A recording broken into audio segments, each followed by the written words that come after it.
Okay, so we did try to switch over, and majority of us were able to switch over our databases from one server to another, and we understood the concept that it has to be one has to be active and the other has to be a copy of that, and we could have a maximum of 16 copies for one active database, 16 copy databases or one active database.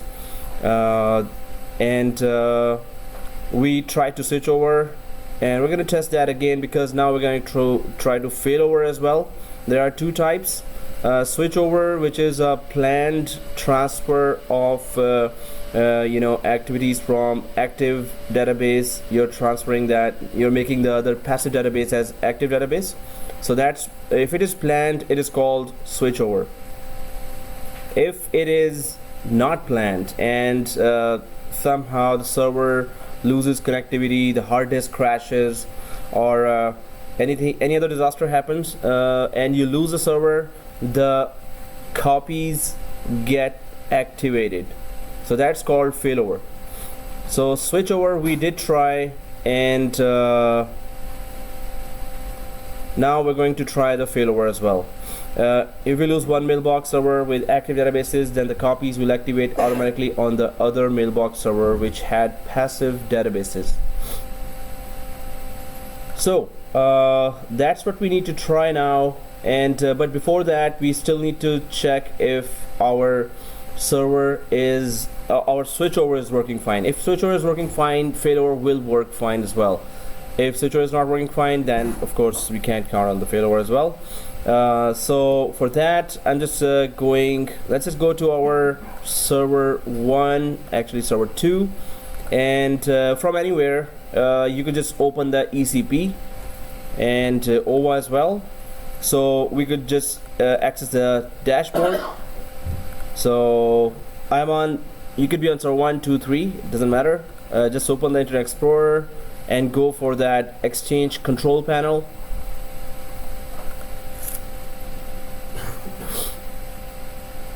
So that's ECP slash ECP is there, right?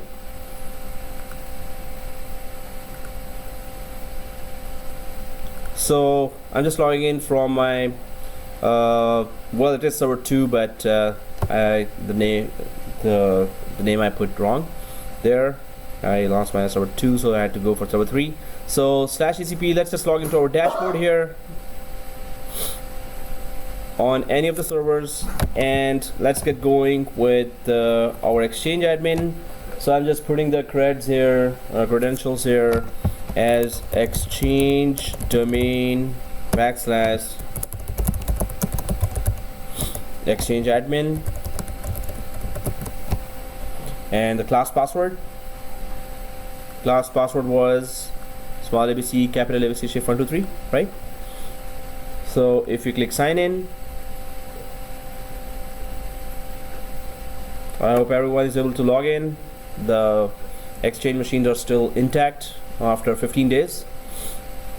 So here we will be checking if our two servers are showing their DAG configuration perfectly. First of all, so let's just go down, way down here, and go for servers. So when we go to servers here, we see our two Exchange servers here, and it has the two roles, mailbox and client access server role. Client access is responsible for connecting the clients to the mailboxes, and mailbox is responsible for hosting those mailboxes, right? So this is, the two servers are showing. If we go to the databases here, while we are inside the servers area, if we go to databases here, we have the three databases, and they should be mounted on any one of the servers, like the active copy. So this column is very useful, very important to look for the current status. Active on server, so it should be active on server, whichever server is there. This is server 2 actually, So, but it is, well, I named it 3, so don't be confused. It should be 2 for you or 3 for you, right? Whichever servers you activated your database copy.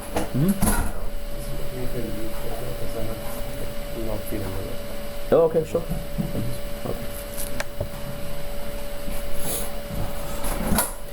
Okay, so here, databases, we are seeing DB1, DB2, DB3, and they are active whichever they are on. Majority, it might be server 2 or server 3, right? So if everyone is seeing that, is everyone seeing this screen, right? So active on server. So I hope everyone had created that DAG successfully, because we're gonna try to switch over now again once before we go for actual failover, where we will crash our server, the active one, and then we're gonna check if the databases are still alive. They are active on the other one, the surviving Exchange server.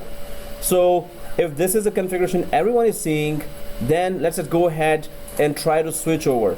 Now it is important that all databases are on the same server, so we could switch over all the databases from this server to the other one, right? We just have 2, so there's not a lot of choice here. So I'm just gonna go, I'm on the databases here. If we look at the individual database, DB1 or DB2 or DB3, if you select any one of those, right, to your right side down, you can see activate here, suspend here. So I've just clicked a copy of a database, and to the right side I'm just seeing some extra functionalities that we can do. So activate, remove, suspend, and view details, but that is per database, right? So what we want to do is just quickly test a switch over again. So let's click servers. So we know that all the databases are active on server. In my case 3, in your case 2, probably 2 or 3 in your case, so whichever, you just have to be sharp. And so I'm just gonna, in my case, I'm just going to switch over all databases, or try to do that from 3 to 4, right? In your case it is 2 to 3 or 3 to 2. So I'm just gonna select, I'm on the servers area here, and then I selected server 03, and on the right side, do everyone see server switchover? So let's just click that and go ahead, right? This server switchover, if I just drag it a little down, this is a server switchover. And yes, it will only work if you're selecting the correct server which has the active databases, right? It's going to switch over then the active manager to the server 4 or the other server, right? So select the server, and then we should be going for server switchover. So I'm just going to click that now, and this screen should open. Automatically choose the target server. We just have a second one available, but if I go for specify a server as target for switchover, right? So then we click browse, and that's the other server I have. I'm just gonna select that and press OK and click save. Fingers crossed. Oh well, those were rightly crossed. So DB1 and active manager operation failed, error, the database action failed, error. Anyone else got that error? Oh, everyone is okay with that, right? So try to do that and let me know if anyone else got that error, or am I the lucky one only? So okay, error occurred while trying to validate the specified database copy for possible activation. Database copy DB1 on server 4 has content index catalog files in the following state: failed and suspended. So this is, what is content index? So this content index catalog files, these files or this folder helps us search across that database, right? So content index catalog files help us search across anything we're searching inside the mailboxes which are residing in this database, right? So in my case, it is saying that DB1 is in the and its search index or the content index catalog files are in failed and suspended state. If you need to activate this database copy, you can use the move active mailbox database commandlet with the dash skip client experience checks parameter to forcibly activate the database. So there's a normal switchover, and then there's that forcible switchover as well. So what happens here is that normally Exchange environments are supposed to be 24/7 running, and we are supposed, as a system administrator, we should be really taking care of that 24/7 as well. If there are any errors, we should be resolving that and there. Now we're starting our Exchange server after 15 days, and we did shut it down, start again, shut down, start again. So our environment will not be remaining the same. It's not like in the production environment where they are supposed to be 24/7 up and only restarted when you have updated the databases. So here if I need to just get rid of this error, there is a command that we can try to run here, and so I'm just gonna quickly try to grab that command here and send you, and I have found a site where we can okay, so here, just a sec.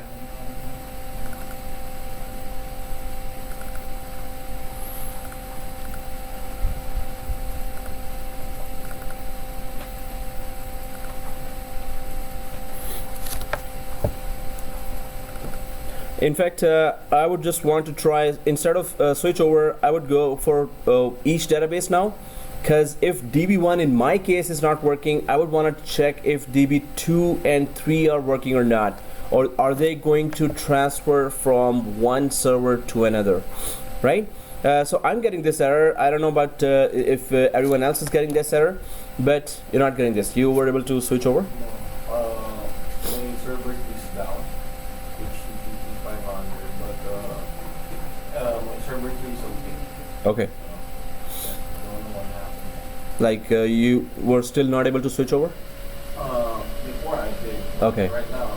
Okay. So when we start, yes, there could be one thing not running or second thing not running.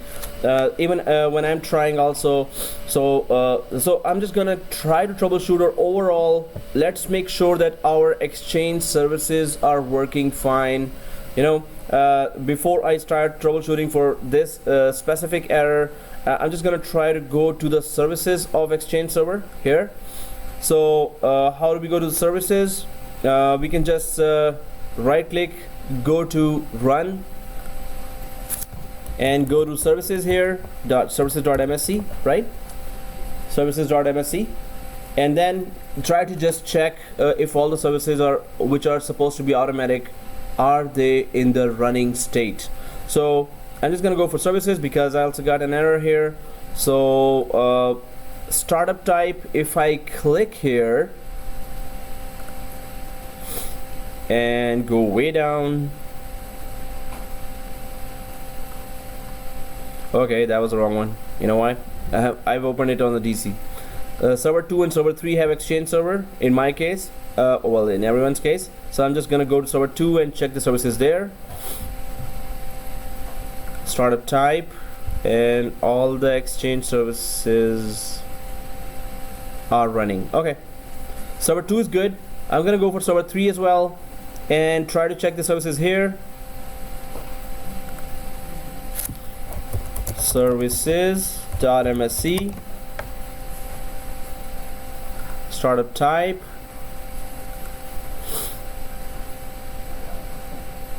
yep, all the services are okay. So as far as the services are concerned, they're okay. The specific error I'm getting, so I'm not able to switch over right now. So I'm gonna give you a command that will try to fix this error. So okay, I'm resuming. So I had stopped the video to look for the commands, but guys, what happened just now was that when I tried 5 minutes ago and checked my DB1 database, it was showing suspended and was it failure? Suspended, it failed, right? And then when I came back a little while, I did not make any changes anywhere. And then I came back here, so it was healthy now.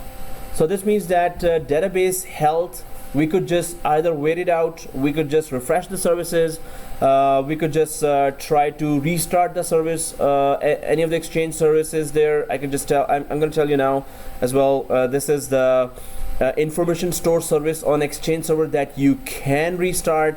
But what happened here during that, when I was trying, so it was showing the database are not healthy. When I came back after a little while, they're showing they're healthy. So this means that the services in the background were still starting at that time when I tried to switch over. So Exchange always in the background, even if the services are showing that they are in the started status, we still, if we give it a little time, while the Exchange are is fully functional in the background, then I think it's going to give us the actual results. So what happened here right now, I tried to switch over and it is successful now. So the database which was showing not healthy, now it was showing healthy. It was a matter of time before the background services have started for Exchange. So now what seems to be here, I wanted to see which server has my active databases. If I refresh now, before they were on server 3, now they are on server 4. Is everyone following that? Well, yeah, it's been long for Exchange class, so I hope everyone's on the same page, because I'm not getting a response. So it could be, I could just say on your behalf, yes. Okay, thank you. So here I just tried to switch over, and if you got that error, let me just I was supposed to send you a command for failed and suspended error. So let me just send you, if any one of you are getting for your DB1 on your right side, if you see failed and suspended instead of healthy here, you need to run the command. I'm just gonna grab it from the Exchange site quickly and send it to you now. Resuming now, and I have these 3 commands here. First of all, if the databases are in the failed state or failed and suspended state, right? If they are, then you will go for update. First you will check, hey, give me a list of every database that is failed. Now that that command finishes here, that gives you the list. Okay, whichever databases are in the failed state, update them. Update database copy minus catalog only, because we are checking, hey, give me those databases whose content index state is only not working. So let me just send you these commands now. First of all, we're going to run the first command, that if we have any failed databases, it's going to show us. Then the second command will show us if there are any failed and suspended database. These are 2 different types of errors. Excuse me. Then the third one will try to fix it, right? So I'm just going to put it there on a new site where I can put the data and nobody can change that. Yes, I got it. Okay, so here it is, a notepad. So I'm just gonna show you the link, and I'm just gonna put these 3 commands here, and this is something you're gonna face in Exchange environment from time to time, right? So it's a notepad. Oh yeah, there you go.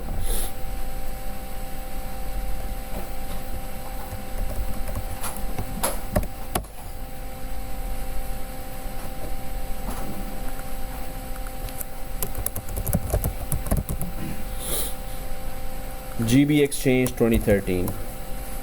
So save. So guys, the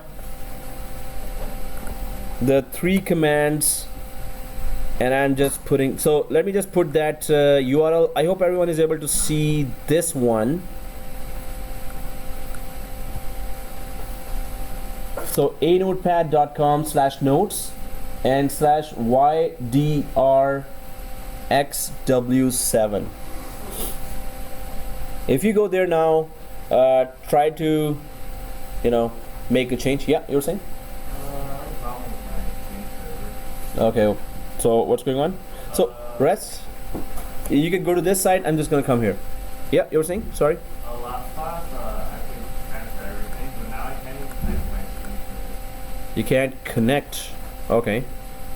Resuming now. So just for the record of the video, I'm just gonna go to these accounts here. So with Exchange Admin, some of the students were not able to copy, not able to enter the ECP. So what we did was this tools, Active Directories and computers, and just go for Exchange users and go for any other account. Suppose Alan Reed. So if we go double click that, so Exchange Admin, if it is not logging in right now, so let me just show you what we did for the 3 students, and maybe if you get this error, just go for this workaround temporarily.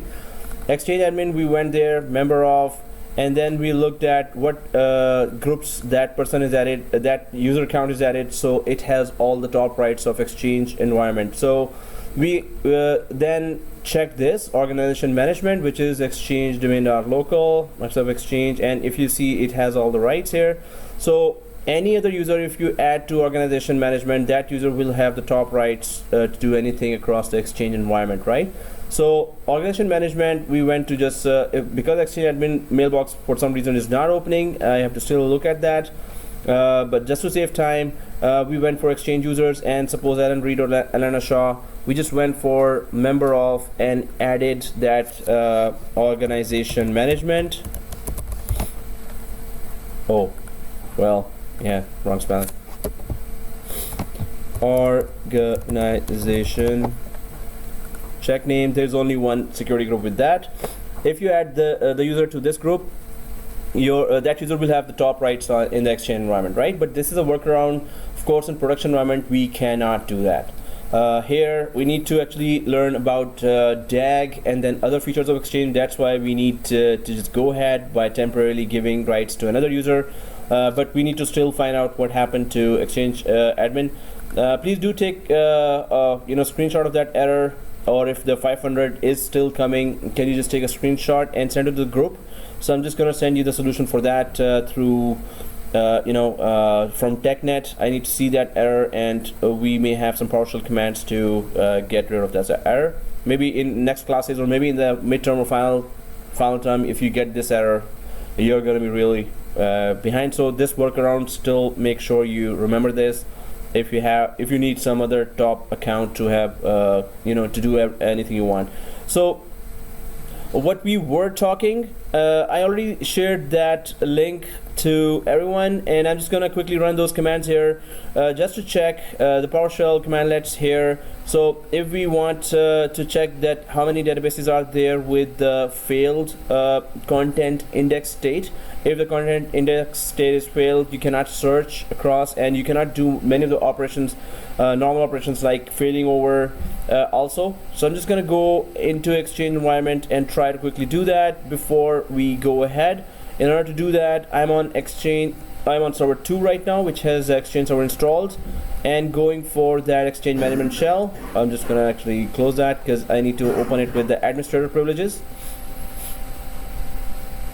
So in the market, they require troubleshooters or workarounders, but it better, in production we don't go for this one, right? Temporarily maybe, but we have to really solve why the page was not opening for the administrator itself.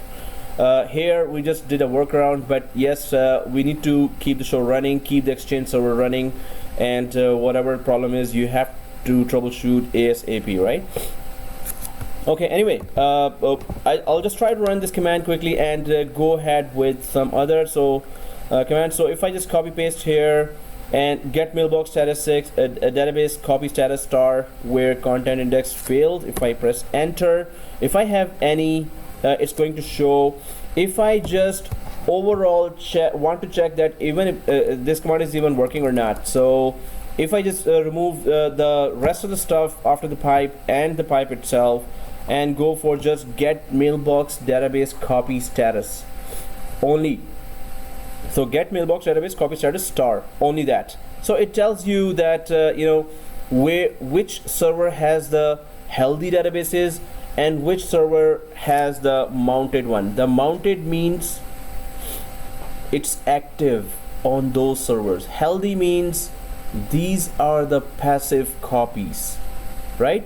So I just slightly change the command here, get mailbox database copy status and star, that's it. The rest I removed. So the current status must be showing healthy for passive databases and mounted for active databases. So make sure you remember this command, get mailbox database copy status star. What does it tell you? It tells you the whole exact status which we really need to know before we do a switchover, right?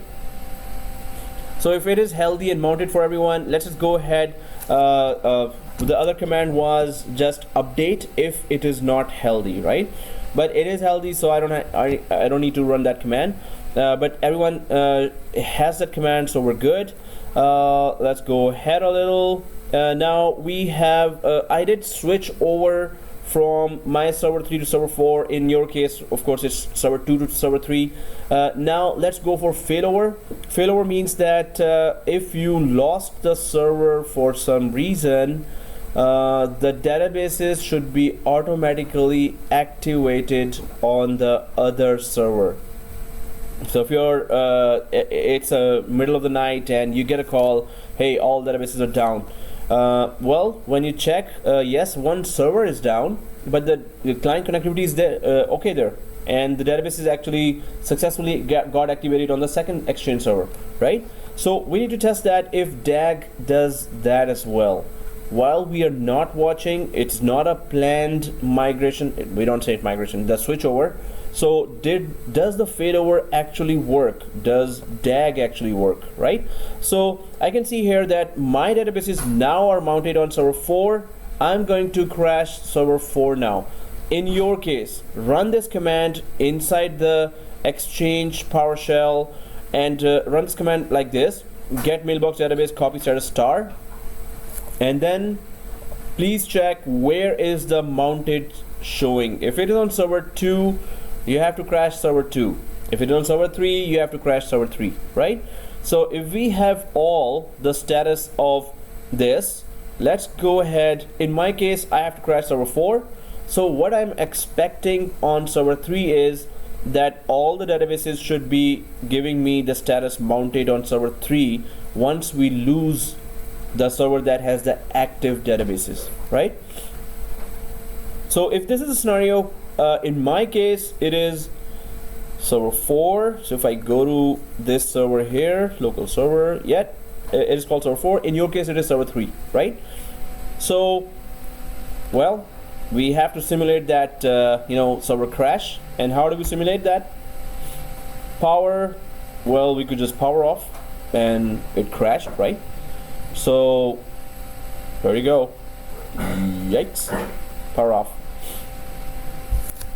So my second server where the databases were active is now powered off, right?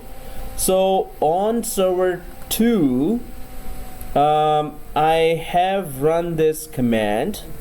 I'm expecting that the databases should be or must have been activated on the server, the other server that is remaining now. Well, did it? So if I have this command already there, mailbox, get mailbox database copy status star.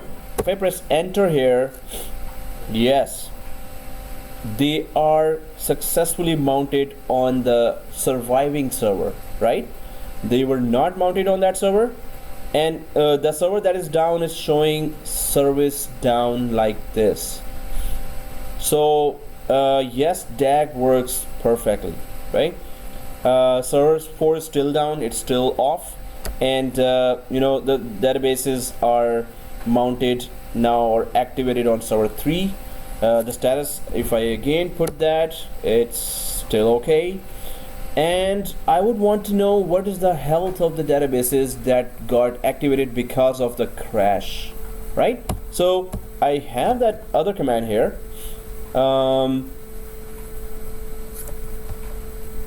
So enter. If any of the content indexes of any of the databases are showing as failed, well, there are passive copies are down. Now only active copies are available. Okay, so what I need to do is just amend this command a little more. I'm just putting pipe here for the status and going for format list, just to get a little more information about what is going on with my surviving databases, or databases that are activated on the surviving server now. So if I go FL, it's gonna give me a lot of information here. So I'm just gonna quickly check the content index is still healthy. Oops. Yeah, it gave me a huge amount of information now, and it's just saying server 4 cannot be contacted. Status is service down. Wow, that's for every database. It is giving me a huge amount of information, and seriously, the PowerShell itself did not buffer the whole error message. That was too long. But anyway, if I just go down here, what I'm seeing as a status that yes, the after the crash, the databases survived. The databases are not disconnected. But I would want to check that I checked it from the command prompt, right? Let's go and check in the ECP.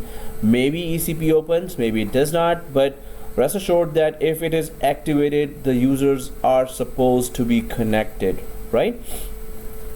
So if I try to open the ECP now, which was opening perfectly before, while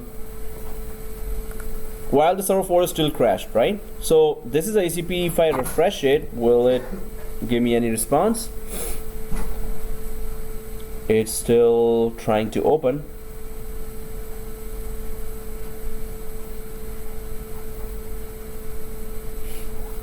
And it opens fine. So on server 3, in your case it is server 2, ECP is still working, right? So did everyone try to crash that server? Yeah? I crashed it. Okay, it works. ECP still opens. We're still surviving, right?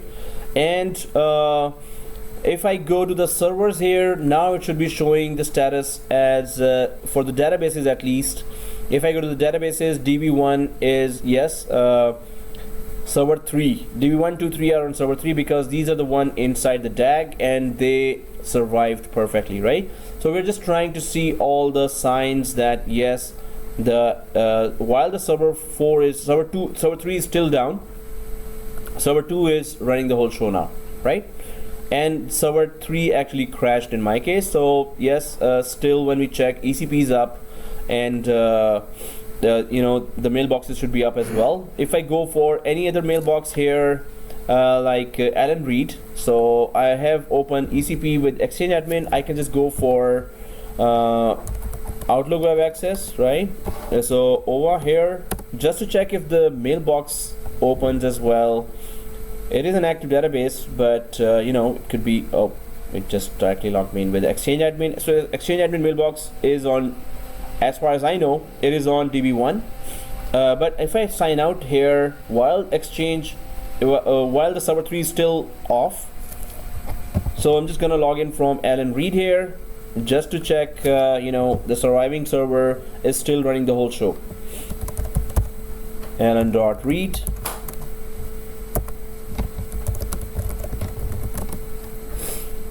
And it says username and password. Oh, okay. Oh yeah, it was password 1. And now it's giving me that error which everyone else was getting, the OVA. But I could just try someone else. Alana Shaw, maybe. Alana Shaw.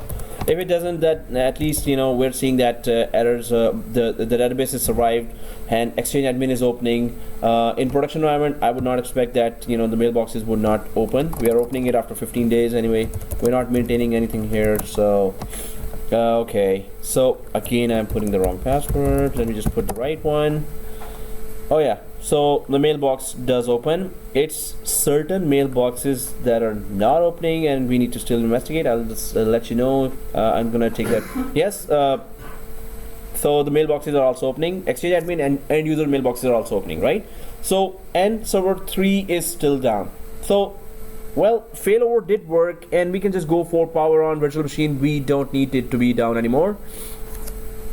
Let's just start it, right? Did you use the URL of the server or no? No, so that's a very good question, guys. If the URL you were using before that server went down, just change the URL to the surviving server for ECP and for OVA services, right? The second server should be giving the same services as well. So I've started server 3 back because failover worked perfectly, and it did failover as soon as the server crashed, and we made sure it crashes, it does not properly shut down. Power off means pulling off the cable, right? If you shut down the guest, it properly shuts down service. That is not simulating crash, right? And it should be coming back with all the services up. Okay, so that was we did check first the switchover, then we checked about the commands that we need if in case the database itself is showing failed and suspended copies, and then we saw a workaround as well. If your mailbox is not opening and you still want to really have a top privileged mailbox, but overall and we then check the failover process itself. So switchover and failover both works, right? Make sure that you understand how we are doing that. If there are any problems there, errors there, we need to still sort them out. But overall, yes, we need to make sure that this is the way we are configuring and trying to run our environment. Let's go for another feature here. So any questions on DAG? So if there are any questions on DAG, let me know. We tried switchover, we tried failover, and definitely we have to create DAG in the midterm upcoming after the intersession week. The Monday, we're having that midterm for Exchange as well, and you will be configuring the whole thing, and I need screenshots of some of the areas. Yep, you're saying? After you turn on server 2, automatically be mounted on server 2, or then it will go back to server 3 giving the services. Server 2, it was giving the services, right? So server which was originally giving the service? server 2. Yeah, so it will go back to that. Without doing that. Yep. So guys, here yeah, let's go for other features and try to understand the rest of them, but make sure that you repeat that lab good enough so we could do that easily in our midterm as well. Okay, let's go for another feature where we can send email to multiple distribution groups by PowerShell itself, right? So that PowerShell script that sends email to everyone, for that we will be creating 3 distribution groups, and we're going to be adding all the users, 390 users equally to the three distribution groups, and then there will be a PowerShell script that's going to we're going to send a random email to those 3 distribution groups, and these 3 distribution groups will have all the users of our environment. So then we're going to randomly check if that script work and our mail flow after the crash is working or not, right? So for that I'm on server 2 right now, and because the server 3 went up again, at least we can check this this current status of the databases, the passive copies, how are they doing now. If you can see from the previous command here that I'm showing here, the service down is showing for the passive copies for DB1, DB2, DB3, but now I know that server 3 is up. So if I run that command again, I'm expecting some other result. Yes, the passive copies are healthy now. So it came back and it is working fine as a secondary copy. It is hosting the server that was crashed is hosting the surviving copies now. So it is back and it is working fine right after just turning it on. So it is a reliable system, we can say, where if there's a crash happens and it comes back, the copies should be healthy.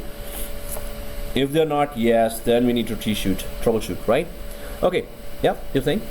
Mine, it did not ship, but it got mounted on the previously the copy, the one that was in copy, right? Okay. Then the other one, it says healthy. So Okay. So the one which crashed, you... it's now on the status is healthy, not the mounted one. Okay, so mounted is always active. Healthy is always passive. So it is good, you know. The server that is crashed, when it comes back, it is supposed to have passive copies. Right? Okay, guys. So the next lab, let's just go for that. We will be creating those 3 distribution groups. So let's just go for ECP here. We're gonna check our mail flow by sending email to all 390 mailboxes now, right? So how do we do that? On server 1 or 2, wherever you have opened the mailbox, the ECP here. So let's go to our dashboard, Exchange Control Panel, or ECP. So I'm on ECP now. Let's just go there, and I hope my Exchange admin works. Otherwise, okay, it works. So in the ECP, if we go to recipients here, and if you go to groups here, so ECP, recipients, groups, and we already have 3 distribution groups here, right? I think we all created those groups, right? So accounts DL, IT team DL, distribution lists, or management DL. If we go for the members, so if I go to accounts DL and go for edit here,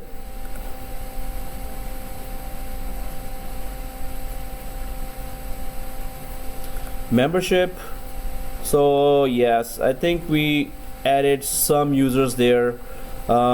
So I'm just going to select here. So where I am right now, I've edited accounts DL first, right? So recipients, groups, accounts DL, and went to security group here, and I'm clicking plus here. So from, you know, A to A is already selected on top, accounts DL here, right? Oh, inspect, it should start from Aisha Bihari here.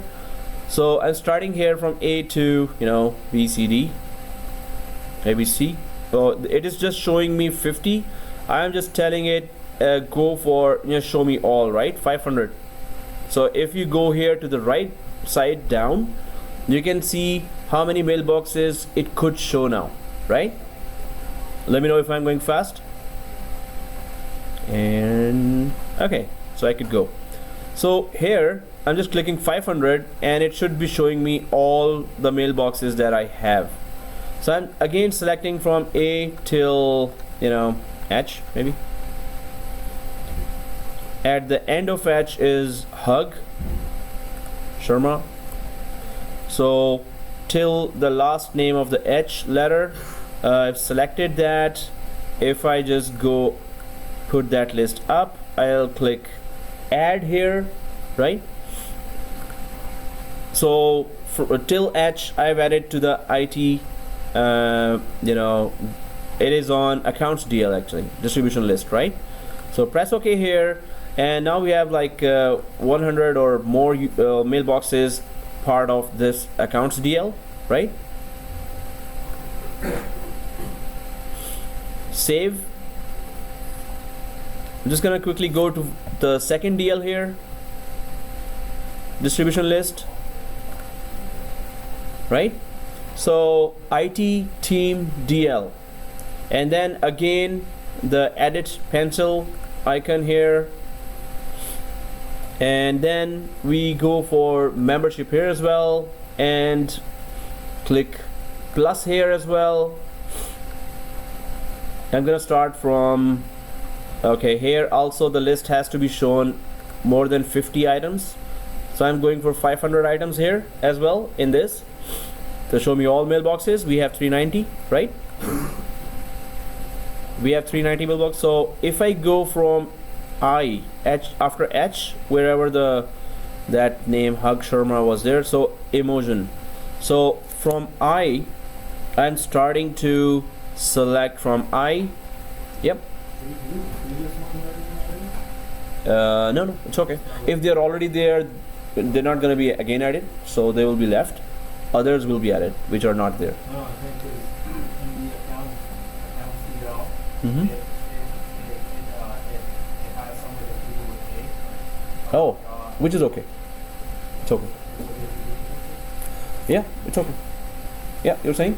Since I don't have sufficient information, so I'm not exchange item. Oh, you also got that? No, you didn't get that, right? Ouch. Okay, so that exchange management did not work, right? So let me just show you one thing here. So one, if I go to Active Directories and computers here, and if I go to Exchange Admin here,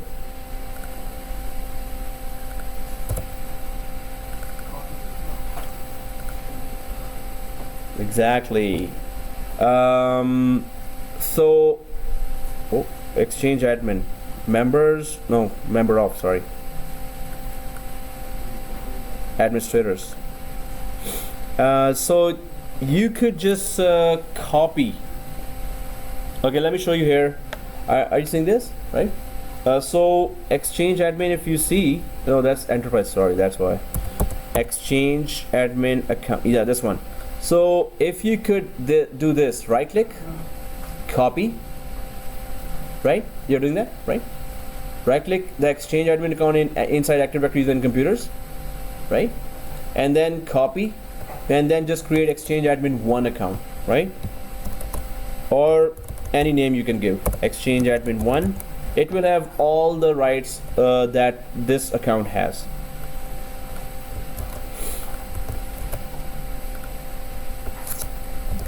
So I'm just creating Exchange Admin 1 as well, in case Exchange Admin is not working or not opening the mailbox.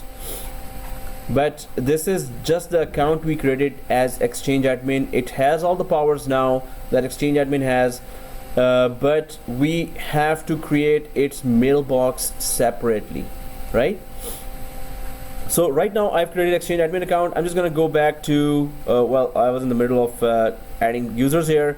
Let me just show you during the class time here, if we are seeing this kind of problem, then what do we need to do? If our Exchange Admin itself is not working, you can just create inside Active Directory another one and go to ECP with the account that already has privileges, right? And mailboxes here. Now I can just give that Active Directory account a mailbox inside Exchange Server from the other account that has certain privileges but not all, right? So I can just go for user mailbox here, and it's gonna ask, is it an existing user? We just created that user, so it is an existing user, right? Browse, and well, there you go. Exchange Admin 1 is there, and that is it. More options. I would just want to put it not on the default database but on DB1. So I'm just putting on DB1 here and saving. Let's see if it doesn't give any error. I think it's okay. So if you're giving that mailbox, then you can just log out from Alana Shah and go for that Exchange Admin 1 account and try to do the same task here, right? So let me know if that doesn't work. So we still have some workarounds going on in a production environment. I would just really try to go for TechNet articles and groups, and I would basically Google it to save my job, right? So okay, I'm just going for groups here. I was on the second one, IT team DL, right? And then going for members, membership, plus, and show me 500 items instead of 50, and then keep going down to H, until I reach I, and then select the first one on the letter I and go for, oops, it's already, so L is Lynn. Okay, so till Lynn, I'm gonna add on the second one, press OK, save, and the operation failed because group can't have itself as a member. Oh, seriously, did I add the group as well? It is what it is IT team. Oh, it was an I. So I'm just going for, and it's again changed the items, so 500. Guys, when we go through this, then we get some errors there, and then we realize, okay, we have to be careful at each and every small step as well. So I'm just going for I here and avoiding the IT team DL itself. So there's that emoji, and then we go for, oh no, so no, oh, I'll come back here. So I'll just still keep going down to press shift to the till the L. Then I'm gonna come up and just press control to unselect only the IT team DL, right? Oh, there you go. So Lynn, and then I go up. Oh, it did not select. Okay, I can still go up. Control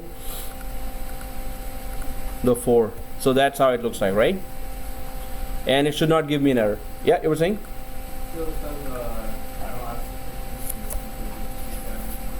Exchange admin 1 as well? And you logged in, logged out.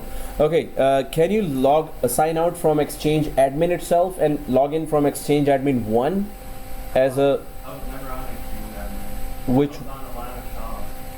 no, how did you log in from the Exchange machine itself? I was on the line of shop. Okay, yeah, so I made a phone of Exchange admin, but I still don't have okay, being now.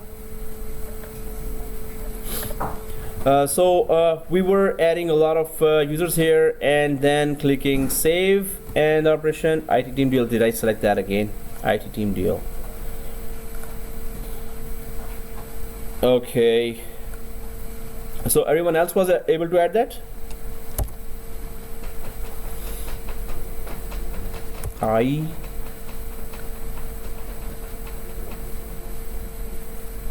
just gonna start after IT team DL because it's and it's giving me 500,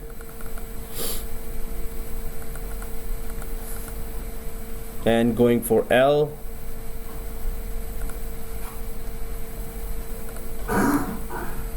add, OK, save.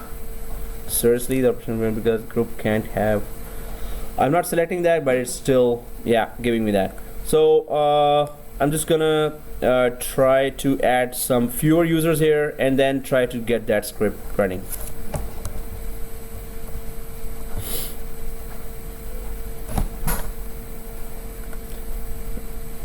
Let's just skip I full. If you were able to add that, it's okay. Just go for the third one and the remaining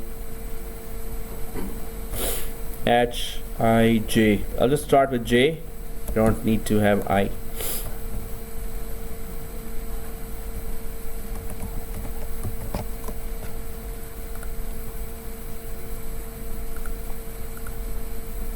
Oh wow. I think you already added it, that's why. Oh, that's why. Yeah. Serious. Once we added it, it's just overriding. I'm just overriding the. Okay, thank you for that. Serious. GHI.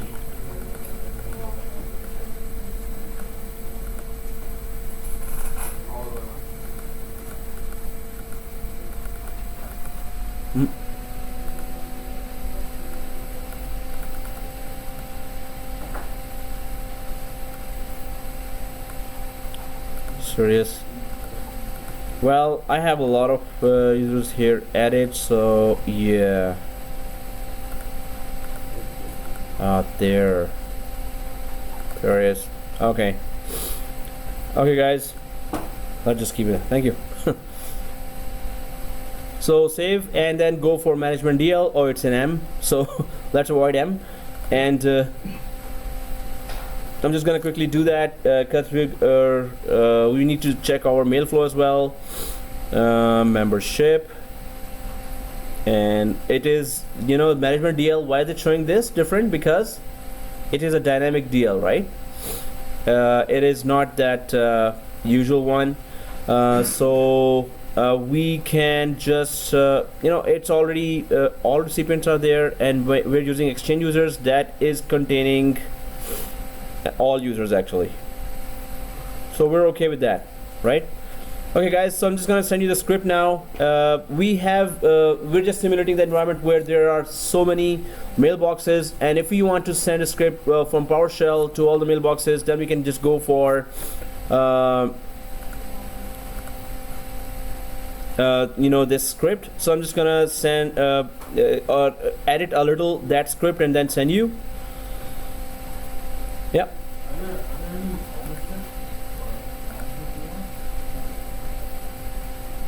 Even if you don't have ownership, the default will be there for the exchange admin, right? So there is that script. I'm just going to quickly change that. Send mail message to exchange admin if we want to check that it came to us or not. And then the second is all those groups that we have added. So I'm just going to try to change the DL names from this to the ones we have right now, but that's how it looks like when you're going for DLs. So the 3 DLs we have are, I'm just gonna check those names here. One is accounts DL, so accounts-DL at exchange-domain.local. So wherever we did not put dashes, it just put that there itself. So accounts-DL, IT-team-DL, and management-DL, right? Or hyphen or dash. So IT-team-DL. I'm just gonna quickly change that. Counts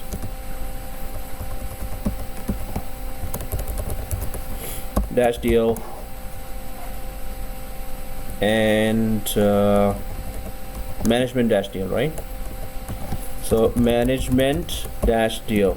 So this is the script that should be working if everything else is okay. Make sure, I think we have different server names there, so it needs to ask the SMTP server there, which one is offering us the email services. You have to put the correct name there. So it is server 2, which is, I don't think we have that name just by that name. So if I go to local server here, in my case it is server 3-3102, in your case server 2-3102, right? So if I send you the script, just make sure, I'm gonna change it for myself, but for all of you, I think we all put the server 2-3102. So I'm just gonna change that script according to that. Server, yeah, we can do that too. Server 2-3102, but you can just change it if you want, right? So I'm sending you this script now, and hopefully it works. You can change the subject here, you can change the body here according to your needs, but we get to know that we can just send it to distributed DLs as well as just one account as well, and we need to create some activity here to create some transaction logs to understand how do we get rid of them by taking backup as well. So we're creating a lot of traffic here now for our test environment. Am I recording that? Yep.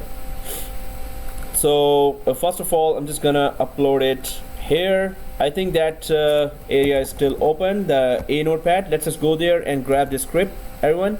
I have edited it, but make sure the spellings of the SMTP server are okay. I think everything else we have exactly the same. If somehow it doesn't work, we need to see if the spell check, or we need to check the spellings or anything else. So I'm just putting it there and click save. Now when you're on this page, you should be seeing that. So grab that script and try to work it on, Exchange PowerShell, right?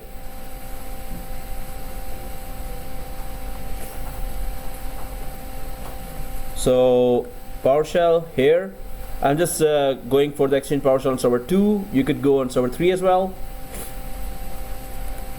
And paste.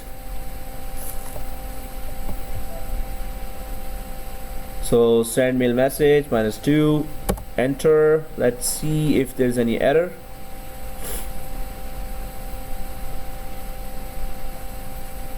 And what we did actually, what we are trying to do here, so Exchange admin is sending email to all the members of these 3 distribution lists where we added all the members. Unable to connect to the remote server. Okay, it's saying that. I hope any others did not get that. -2, unable to connect to the remote server. Send mail message. Okay. If I try to do that on server 3,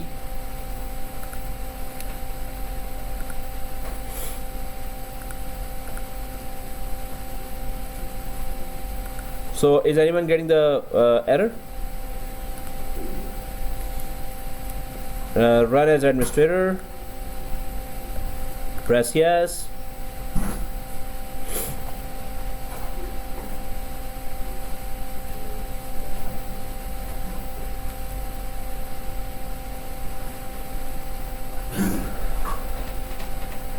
And it loads. Oh, sorry, in my case it is not server 2, it is server 3. Yeah, I forgot. In your case it is server 2. So I'm just gonna change mine to 3. The rest is supposed to be okay, but I'm just gonna double check what is exact server 3-3102. So it should not be giving me an error now.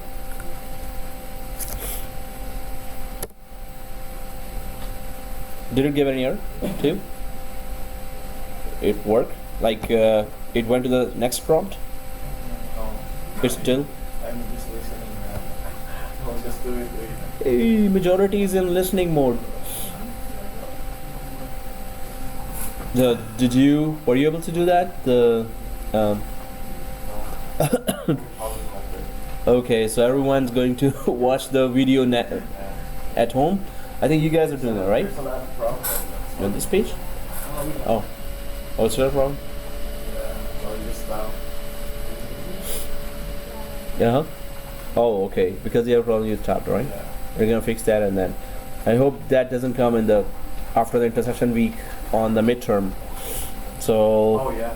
because we're gonna create the environment from scratch on the midterm, and it's in 4 hours. You need to do a lot, right? You're gonna have all the scripts ready.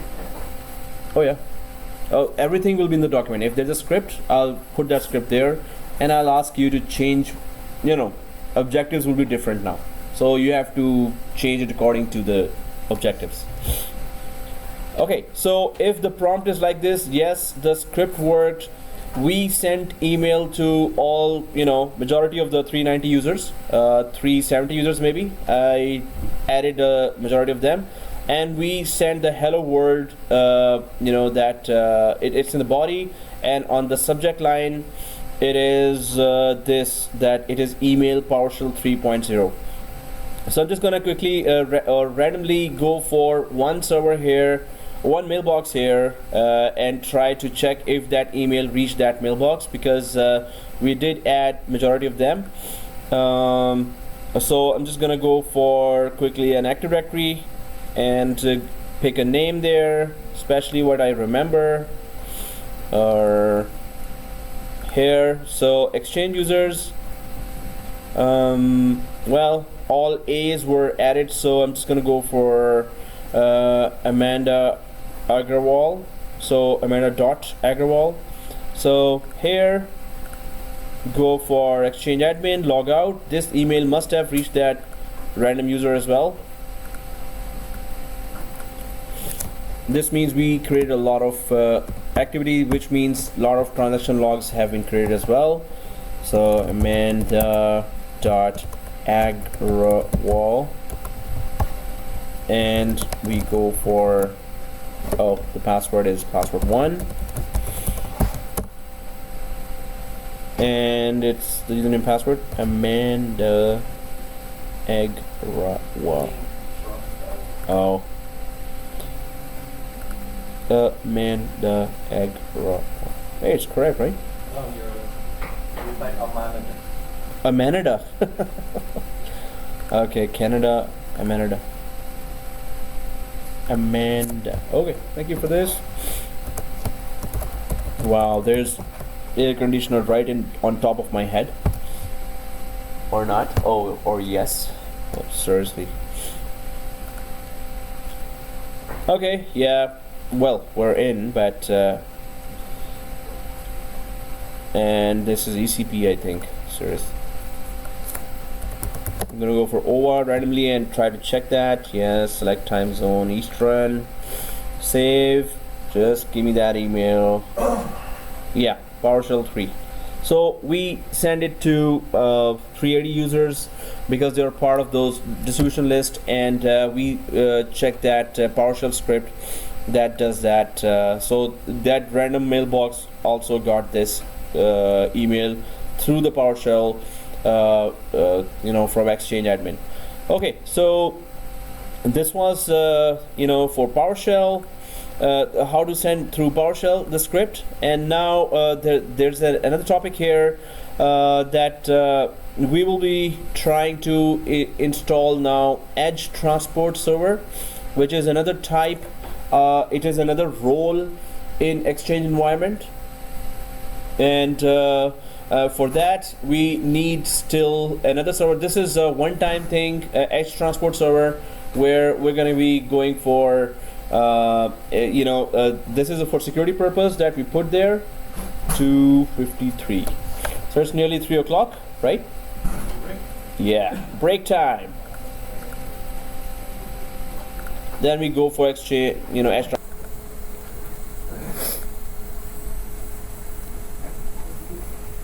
So EdgeTransportServer, when we go for our DMZ here, so EdgeTransportServer is placed inside the DMZ itself, and so there's that firewall for the it saves us from the inside attacks, and there's the firewall here that saves us from the outside attacks. So those servers that are getting traffic from outside, from outside especially, they are placed on the in the DMZ or demilitarized zone area, right? So two firewalls are protecting there, but the main purpose of EdgeTransportServer, which is another crucial role of Exchange 2013 and other Exchange 2010 as well, is that it's going to protect all the emails coming and from antivirus attacks, anti-malware attacks, and any kind of corruption as well. And then it is already, the firewalls are there. It is placed in the DMZ, so it's already secure with all the necessary ports will be open. And other than that, all the other ports will be blocked that are coming, that are letting the traffic in and out. But EdgeTransportServer mainly is deployed if you want the Exchange solution for secure email receiving and sending, right? Some companies don't have the EdgeTransportServer. They go for their own anti-malware appliances, anti-spam appliances there, and they just every big vendor has their anti-spam, anti-malware appliances, so the emails go through those appliances. But if and some companies do choose this EdgeTransportServer because it is much more Exchange aware.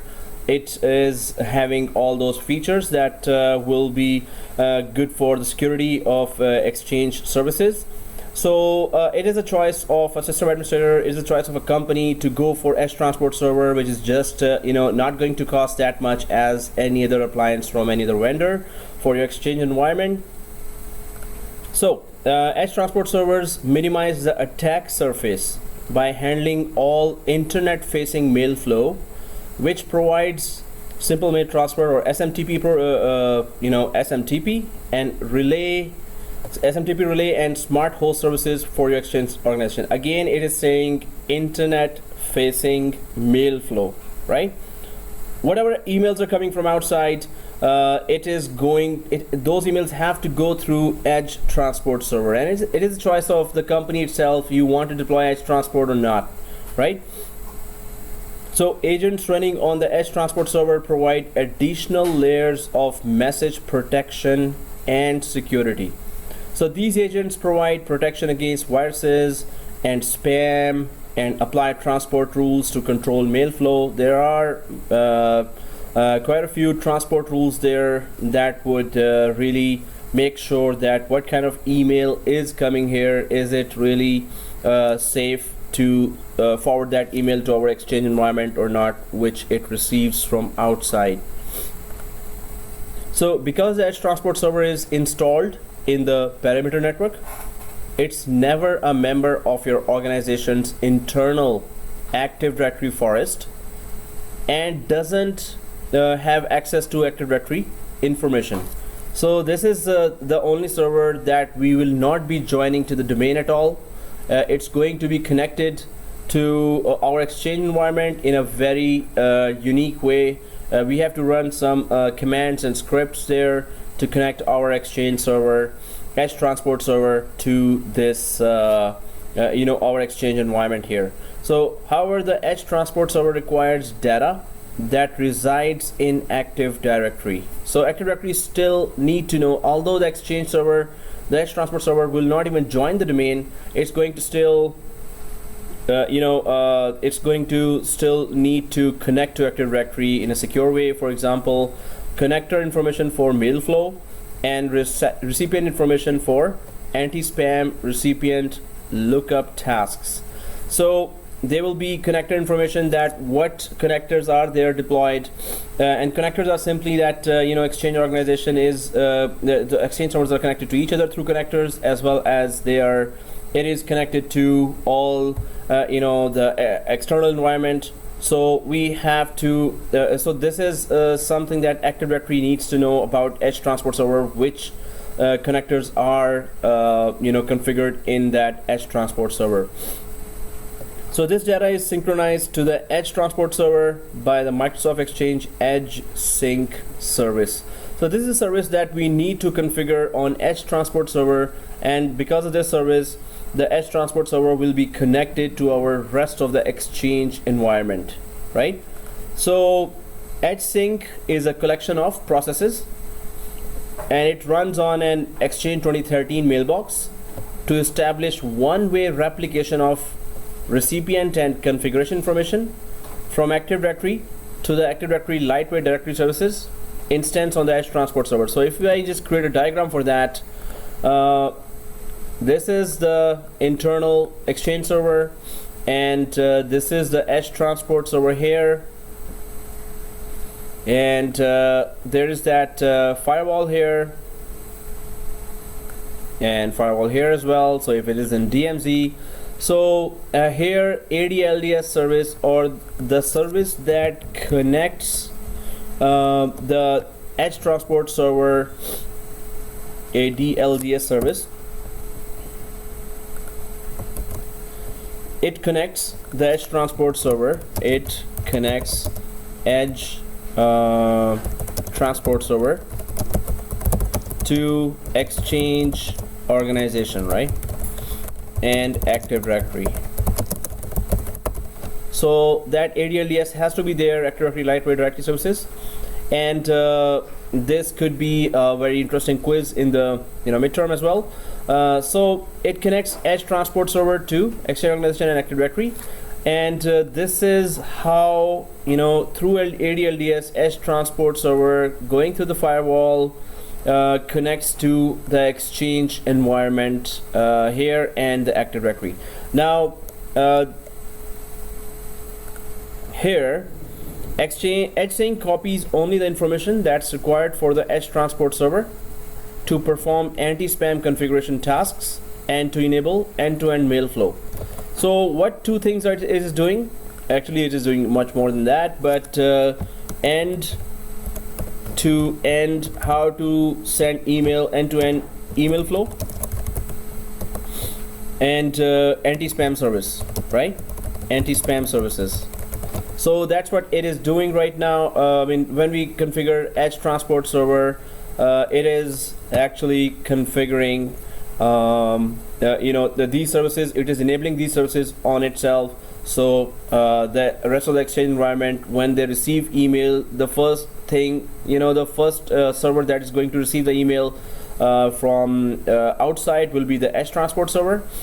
In our case right now, it is our mailbox and cast server. This is a server that is receiving emails as well, right? So but Edge Transport Server, when you involve Edge Transport Server, then it becomes the main gateway of all inbound emails, right? So Edge Sync performs scheduled updates, so the information in ADLDS remains current. So there is that Edge Sync service that synchronizes information between the Edge Transport Server and the Exchange server and the Active Directory itself, right? So Edge Sync service synchronizes that.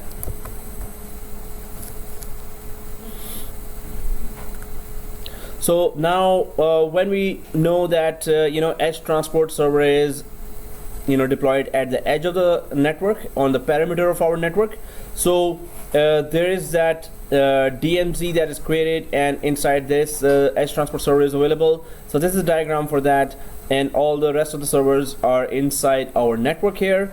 So this is what we need to deploy. We already have total of 3 servers in our environment, and we're going to be deploying this 4th one, but this is just today, and we're not going to be using that. But we need to know for our exams and for the jobs, that how to deploy Edge Transport Server. If that server is not deployed and the company requires that according to the company policies, then you're going to be in trouble as a system administrator, right? So that's why we need to at least know how to deploy Edge Transport Server, and not only that we need to know how to deploy, but also how to then later configure it so it could receive emails and it could be shown inside the ECP of our Exchange organization, or the dashboard of our Exchange organization, right? So let's try to deploy that. And what's the lab steps here? Let's create, again, we need to create a server here, and we're not going to be joining it to domain. We're just going to give it a static IP, whatever is the sequentially next available IP there in our network. We're going to give it a name with domain name suffix. We're going to give it and then we're going to create a DNSA record for this server, install prerequisites of this server, and then we're going to configure Edge Sync. So our main purpose is that when we deploy this Edge Transport Server, it must show inside the ECP as a member of Exchange organization. If it's not showing, yes, our configuration will not be great. And so let's just get going with that. But the first steps are create a clone and do not join it to domain, just rename an IP address. We need to just give a new name and an IP address to that. So these are the major steps here. And I'm just going to start that for the record of the video, so you could just do that at your own time. If you're not following now, better to follow now and create those screenshots. But let's just get going with right now I don't have Windows 7 started. I have 3 servers here running. We do not need all 3 servers to be running for this. So just to save our RAM, we're going to just shut down our server 3 here, because we need to save up some RAM for the new server here.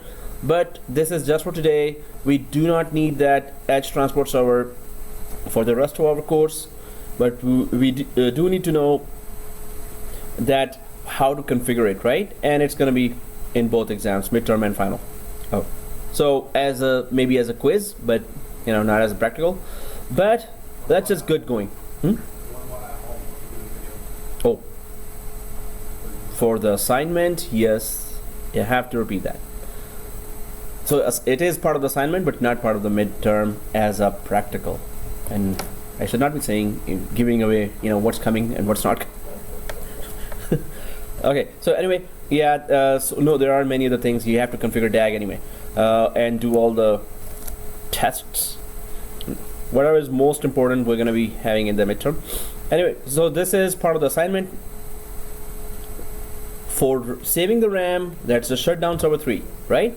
So right clicking server 3 here and shut down guest. So I'm just going to go for magnifier here and then selecting server 3, making sure, guys, of course we need to make sure that the active databases are on that server which we are not shutting down. We need to shut down the server that has the passive databases. And how do we know that? From a commandlet, right? If I go for that commandlet that I was just using that temporarily, so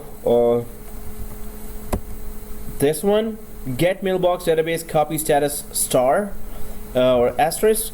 So if I enter that, I would know that which server is running my active databases. So whatever says mounted is active, whatever says healthy is passive, right? So I would want to get rid of, or not get rid of, like just shut down temporarily, just for this lab, we're gonna shut down temporarily whatever is saying healthy. In my case, it is server 4. In your case, maybe it's server 3, maybe. So do not shut down the server that is active, right? That is having active databases. So the passive one, they're just copies, and active one runs the whole show, right? In my case, server 4. In your case, whichever server, just decide yourself, be smart, and just run this command and get just know what is which server is the one that is at passive databases. So I'm just shutting down my server 3, which is having passive database, so I could get RAM for the Edge Transport server, and it's a crucial part of the exam as well, and it could be in the interview, and maybe you will be required to deploy it in your job as well. So okay, shut down. So once it is shut down, I'm just gonna quickly go for the template machine and go for a new template 2012. Okay, template 2012, and create a new clone. Next, and create a full clone. So make sure you're creating that clone in 3114 folder, right? So create a full clone here, and already the naming is server 1-3102, server 2-3102. So I'm just going for full clone here, and server 0. In my case, it is server 05 because I already have 3 and 4. In your case, it would be server 4, right? So server 04-3102. And yes, that path. I'm just gonna go for the browse here and go for that D drive, and then that folder comp 3114. Comp 3114, press OK. We're gonna get rid of it anyway, right? But we need to know how to install it for the exam purpose and for the job purpose as well. So let's click finish here, and the clone starts.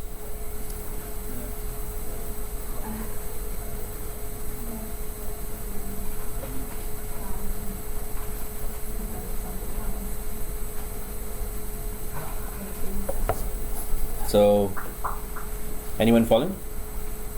Because today I don't have followers. Following? Kinda. I got a job offer. Oh. You got a what? Job offer? Okay, that's good, man. So if you need help in the interview, let me know. Okay. Anyone else following? Following? Anyone else following? Okay, not.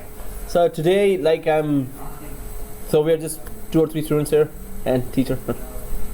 Okay, there's some. I think everyone is doing the today's deadline thing, the 12 o'clock. You guys are done? Yeah, I have to stay whenever I have because I have to go to work unfortunately. Oh, okay. So you're done, right? Yeah. Good. Only 5 or 6 students are done. Anyway, oh, I'm recording that. So close, and let's just go for start. Server 5, power on.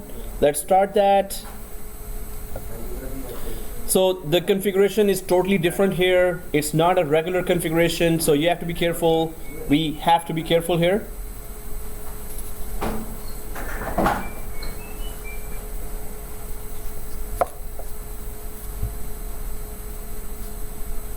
So we're not going to join this to the domain, and the DNS have to be very carefully configured here for the Edge Transport Server. So that's where, you know, the configuration is the main thing, that it's not the mainstream, it's not the type of configuration we have been configuring the other servers with. So that's why it's going to be a little tough. So we need to make sure that the name we change is properly put in DNS as well. All steps are manual here, and it is starting kinda.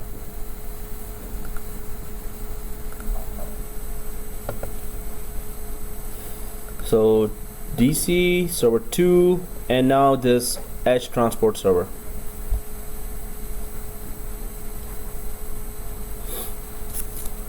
Okay, next, let's just configure that. I accept the class password. I guess I could go at my speed then. No, we still have 2 following, so, or 3 or 4 following. So if it is restarted, I'm going to log in now, and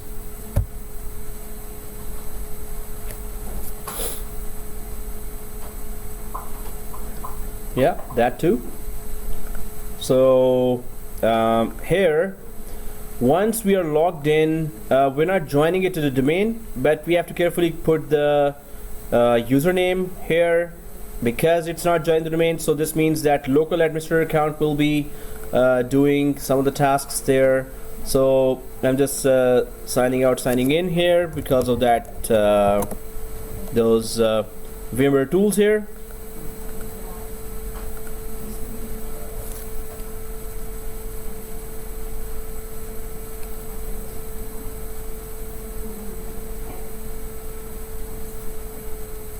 Okay, local server. So we're going to local server and then going for computer name. Let me know if I'm going fast.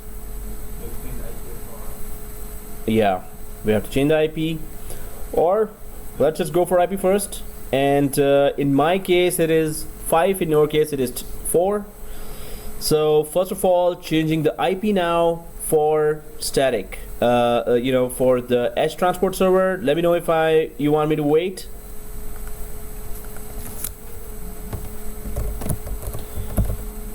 .200 dot, in my case 5, tab, gateway, and of course the DNS. Without that we're not gonna survive. This machine is not going to connect, so proper preferred DNS. And press OK. So this is the static information, configuration information we need. Hey, you're doing that other test, right? Oh, okay. So, yeah. Well, all others are doing that, so. So, 200.1, press OK here. Close. And let's just go for our computer name here. We need to be careful about that. It's not going to be automatically registered there in the DNS, so we need to, because we're not joining it to domain, it is supposed to be a secure server inside the DMZ, the parameter of your network. So we can just go for Edge transport or edge T. Well, that's it. Edge transport server, right? So edge T, and just you can just put any longer name as well if you want. So pressing OK here.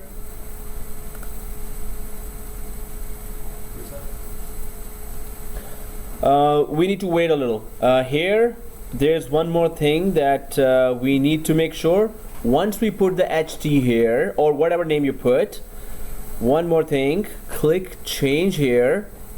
Again, so click change and click more. So when we go for more, so there is that DNS suffix we need to put. DNS suffix is our domain name, which is exchange domain.local. So EdgeTransportServer will know, okay, this is the suffix of our domain name, or this is the domain name, right? Because it's not joining the domain, we have to manually tell this guy that this is the domain, right? The security guard, we can say that. Yes, exactly. So that's how other servers will recognize it and will be able to communicate with that without joining the domain, right? So it'll see it as a computer inside Active Directory. It will be able to see it, exactly.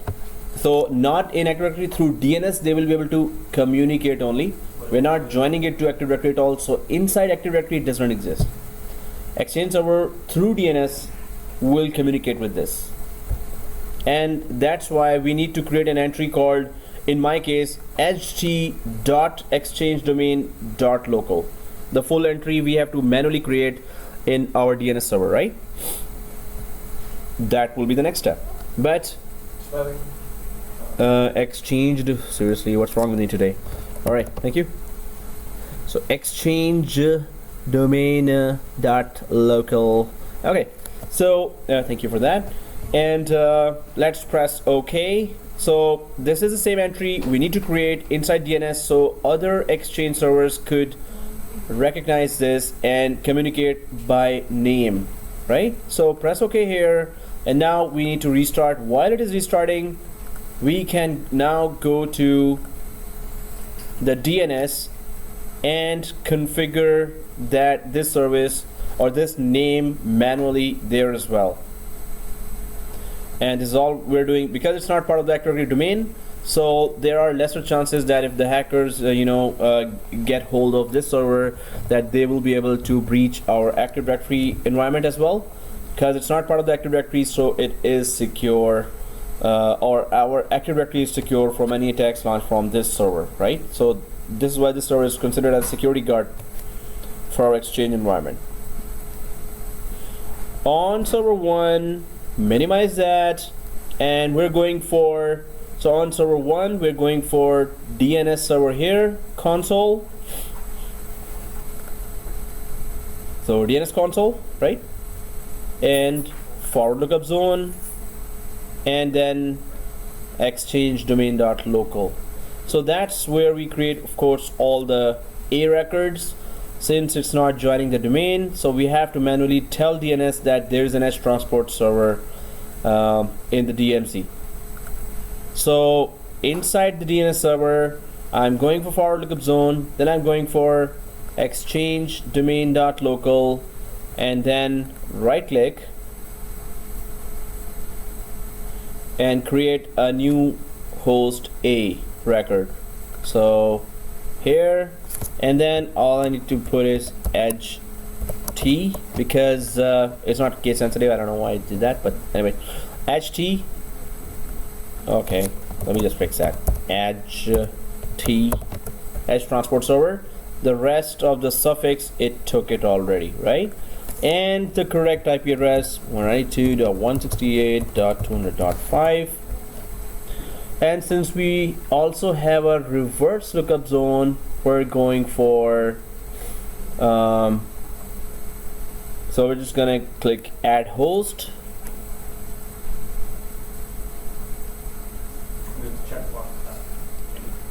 This is okay. Allow any unauthenticated user. Like we don't have to check that, but the PTR, yeah, we need to check that, right?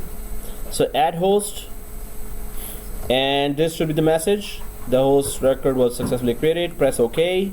Done. So it should look like this now, as if it actually joined the Active Directory domain just like others, but it is not. We're just manually creating that so the Exchange servers could communicate through DNS by name to this server. Okay, so that server must have come back from restart. Let's log in locally now and go for the next steps. Let me know if I'm going faster. Oh, fast. Okay, so logging in to our Edge Transport server.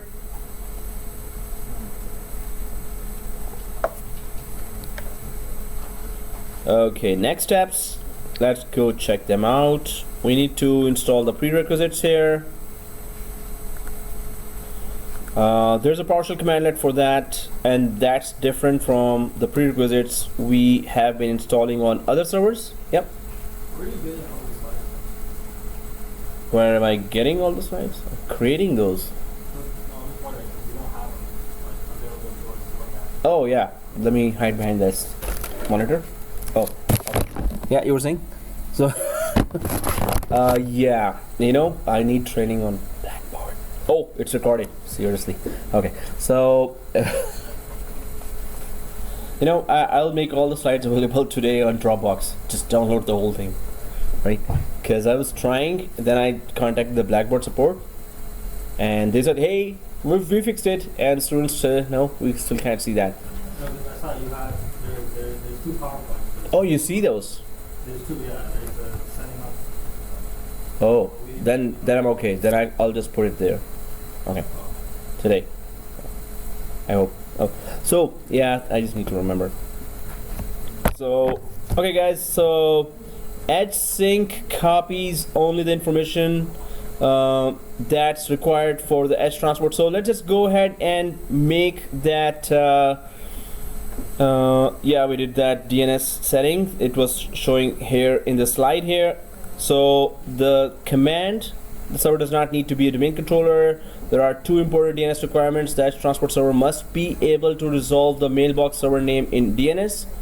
An easy way to achieve this is to point the DNS client configuration on the Edge server to your internal DNS server. We did that, right? And then there's internal mailbox servers must be able to resolve the Edge Transport server in DNS. You may need to manually register a DNS record on your internal DNS servers. We did that too.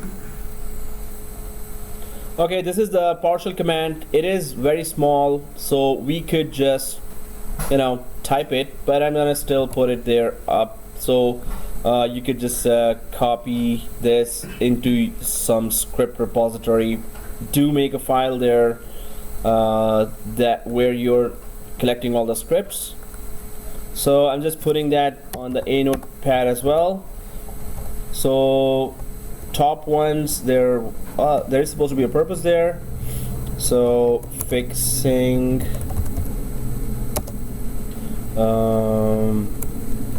failed and suspended databases, and that was the purpose here. And now this is sending emails to all DLs or distribution lists, and this is installing Edge Transport server prereq. I'm saving it now there on anotepad.com/notes. So if that URL is still open, you could just copy this third one as well. So I'll just put that link up here. So I hope you have that. So go for that script, third script.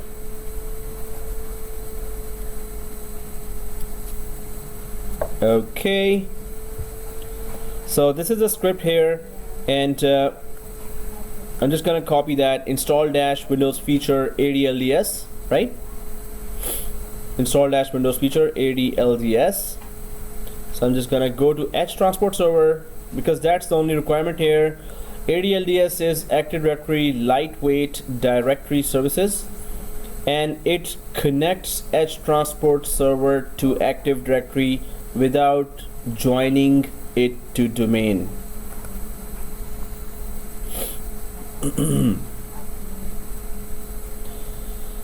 Okay, so I'm just going to open the PowerShell here.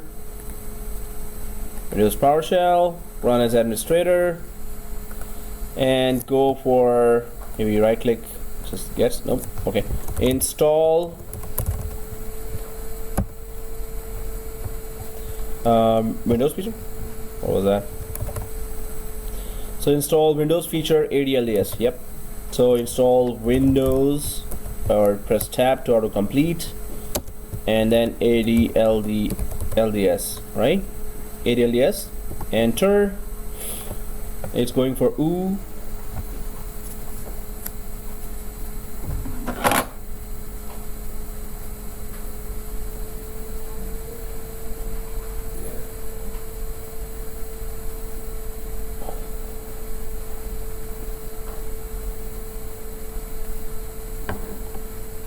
I hope nobody got the error for this. No? Hey, you're following, right? Yeah. Oh, okay. So today's the worst exchange class. Nobody's there. I mean, like, the majority's gone. Wow. The stress of tomorrow's exam, maybe. Okay, anyway, so yeah, let's just go ahead. Success equals true, or well, it should say true here.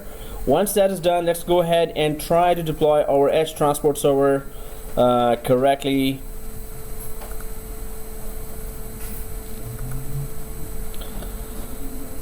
And if you want to do it without graphical interface, this is the command for that, which is a good idea.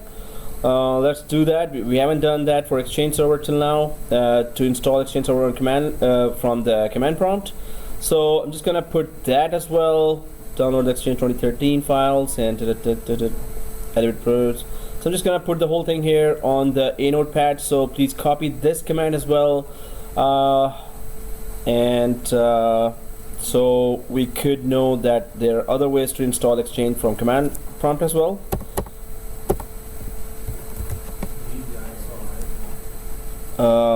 Definitely it has to be mounted. Before starting that, we will be confirming that, so please everyone copy this once inside. So let me just fix that.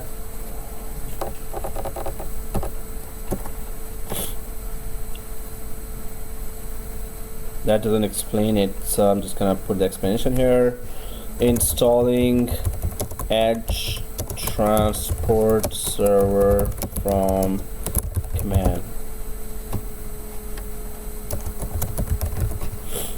Okay, saving that, so please copy that as well.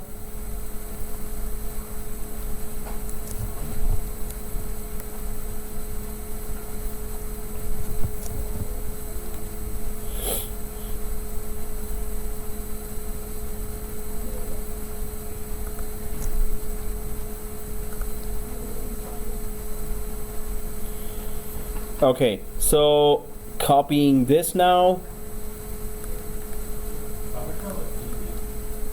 Sorry? Because it's going to go for it will work on both. So if it works on command prompt, it will work on PowerShell, but it's not PowerShell specific. So I'm just going back here and was I recording all that? Okay, thank God. So first, we're making sure that we have Exchange Server has that DVD mounted with our ISO of Exchange. So I'm just going to right click the Exchange Server and go to Properties, and then go to DVD here. Well, no, it has the other files, the Windows files. So I'm just going to browse that and go for Exchange files.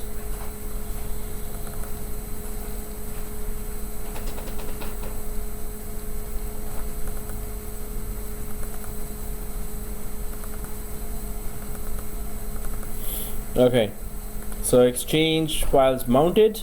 Once mounted, we could just go for the command prompt and make sure it is the D drive or the E drive.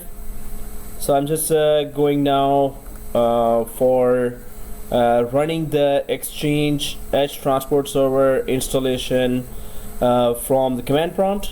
So opening the command prompt, admin or PowerShell administrator, anyone. Also, I'm just gonna put that command on Notepad in case I have to edit that. So setup/m install/r, et is Edge Transport, and I accept Exchange Server license terms.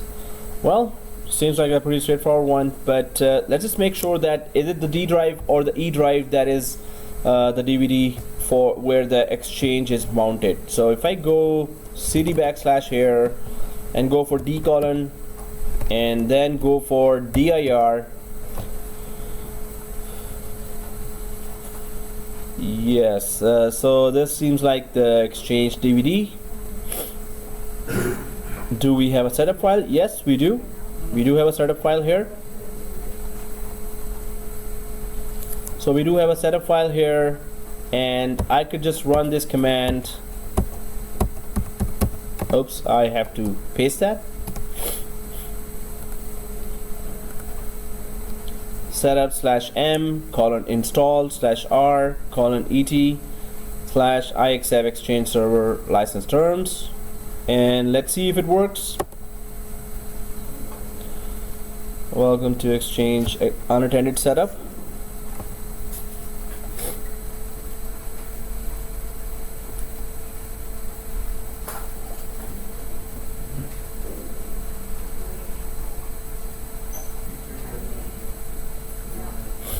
File copy complete.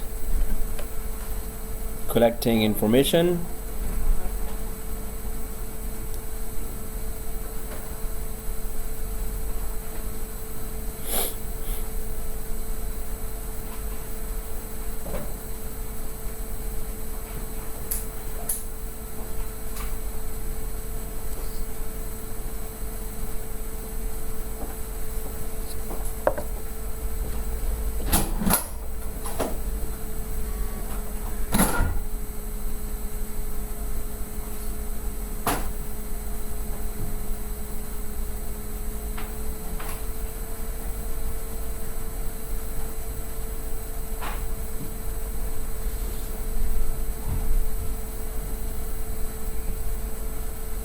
Okay, it says configuring prerequisites, prerequisite analysis,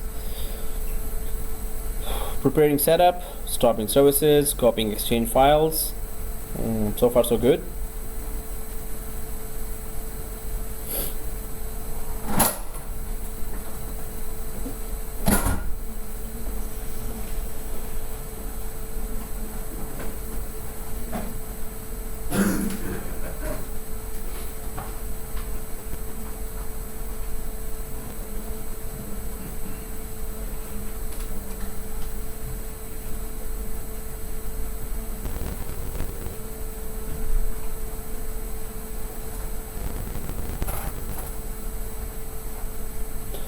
Language files.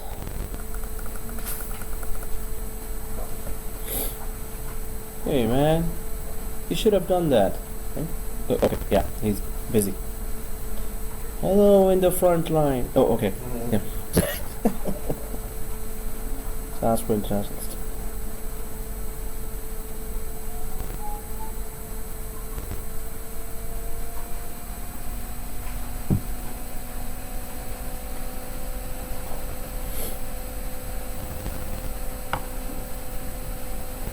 So it's working. Cool. Sorry? Oh yeah, let me tell you that. Nice try. Well, there's only one cup here. Nothing's free in this world, buddy. Oh, I'm recording that. Okay, yeah, you were saying? So hey, video. I was joking. Come on. Okay. Yeah. You were saying something? With the quiz, no one, only hands on. Why? Quiz is fun. You know, when hands are going on, you're like bored to death. Okay, what do I do now? So that's why just for entertainment I put quiz there. What's the grading for Oh, it's on the web page, right? It's 20 marks. Assignments is 40 marks. So if somebody's not doing assignments, you lost a lot. Or if doing the wrong assignments, like wrongly the assignments, right? So they have to be done rightly, not wrongly. Anyway, so midterm and final, 2020. So if you lose from something from there, well. So why don't you like the quiz? Come on, man. No, Yes. just asking. Like, you know, there should be something when the installation is going on. And it is open book. Wait, no, but it says, Just Google it, you know. it Yeah, says lab work and assignment is 40%. that's what I said. And then there's another one that says assignment for 20%. Lab work and assignment 40%. Oop. We're discussing that all in the video.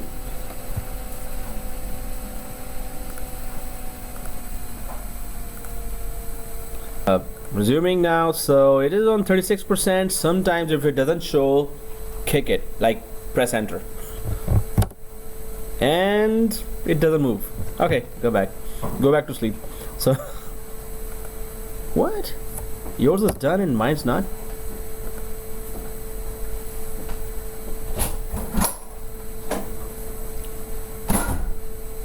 Resuming now, and finally it is over, the installation, and we need to check the results. First of all, what it's saying here is the Exchange server setup operation completed successfully, and the setup has made changes to operating system settings that require a reboot to take effect. Okay, let's reboot that.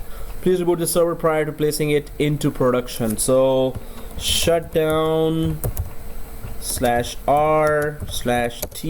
and 0. That will just restart it right now, right? So shutdown /t /r/t and 0, and enter.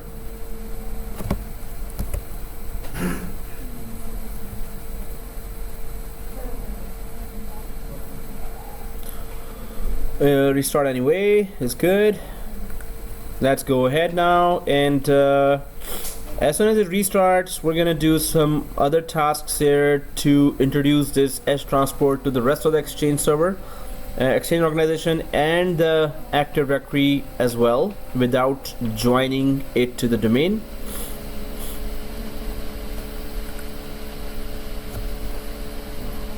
So while it is restarting, that's what we did till now. We did the prerequisite first, which is just installing ADLDS. The purpose of ADLDS is to connect the Exchange server, Edge Transport server, to the Active Directory without joining it to domain, just connection, right? So ADLDS is used for that. Okay, and then the silent installation with progress. Then a reboot is required. After installing the Edge Transport server, you can configure an Edge subscription. Now that's another process where we create a file here and then we import it to the Exchange organization, and then tell, you know, through that file, Exchange organization realizes that, oh, there's an Edge Transport server here as well. So that's what we are going to do now. So that is called Edge subscription. So an Edge subscription subscribes an Exchange Server 2013 Edge Transport server to an Active Directory site. So this is the process we're going to run now, Edge subscription, and this automatically creates the required connectors for internet, mail flow to occur inbound and outbound via the Edge Transport server and the mailbox servers in that Active Directory site. So if I go to the diagram here, after running the Edge subscription process, Edge subscription process, so our Edge Transport server will be connected to our Active Directory site, and Exchange organization as well as Active Directory both will know that there is an Edge transport server now that is going to. So what after this, what will happen? Inbound, outbound, outbound email will be routed from Edge transport server. So inbound, outbound, after Edge subscription process, inbound, outbound email will be routed from Edge transport server. If we don't run this process, we cannot make the this Edge transport server responsible for receiving and sending emails primarily, right? So for that, let's go ahead and try to. So on server 5, well, it is written 4 here. For you it is 4. For me it is 5. We have to run this commandlet here, and that has to be run inside the PowerShell with administrator privileges. Or since we installed Exchange server, so we should have Exchange PowerShell now, right? If we have, let's go ahead and try to run this command. I'm just gonna put that command there now on our A notepad, so we could then copy that there with the exact spellings, and we have to create that admin folder as well. Otherwise, I guess the command will give you an error. So here,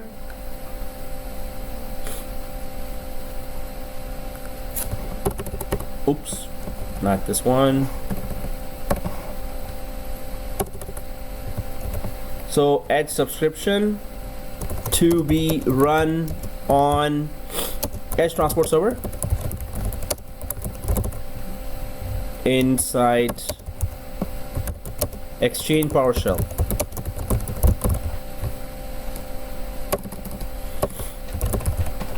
Okay, so saving. So please get that file there. New Edge subscription minus file name /admin minus /edge.xml file will be created when we run this command. We need to create a folder called admin and then run this command. So it's going to create that file in the C drive, explaining our process, introducing itself, right? That hey, I'm the new Edge transport server. So then the Exchange servers will recognize that. Okay, so once we get this command, I'm just gonna go to my Edge transport server here, and log in from local administrator. Open the notepad or not.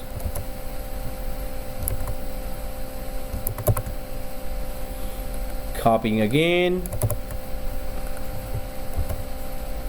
Okay, the command is copied here. So this folder admin inside the C root has to be created, right? So we're just gonna go for File Explorer, go to C drive, right click, new folder. We're gonna create a folder called admin.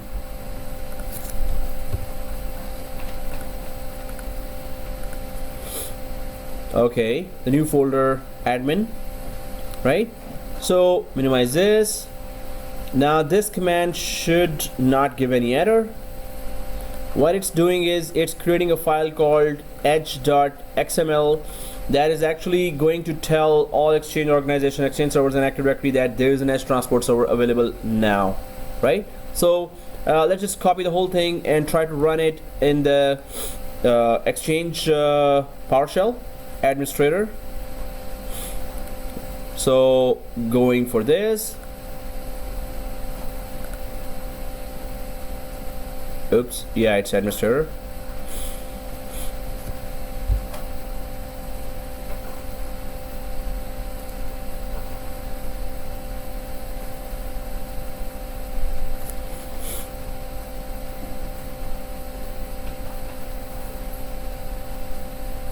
It's still loading, and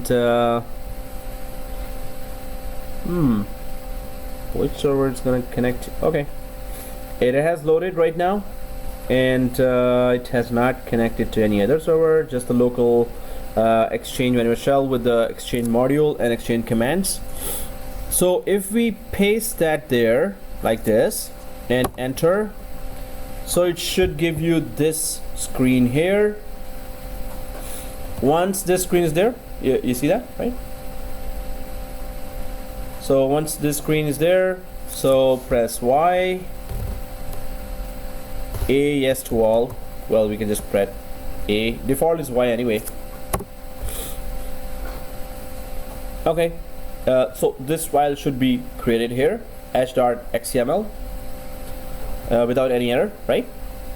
So then we go for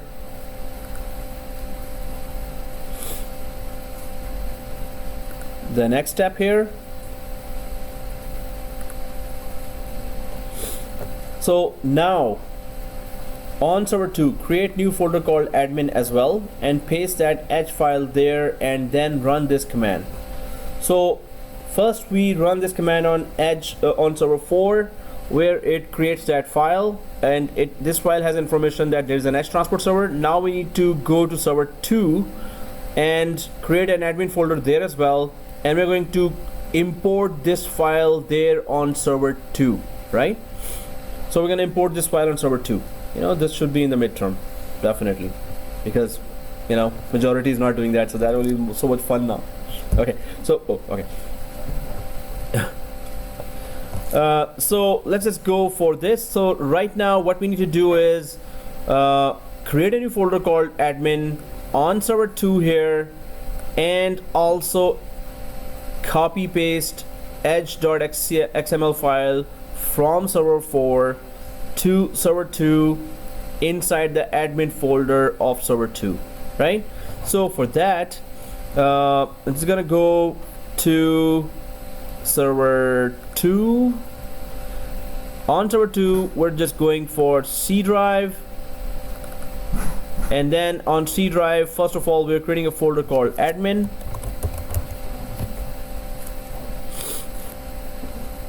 So admin folder is there, right?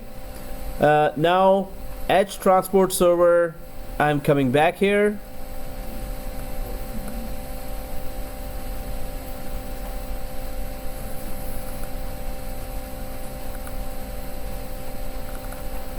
Inside the server 4, inside the admin folder, do we see edge XML file called edge?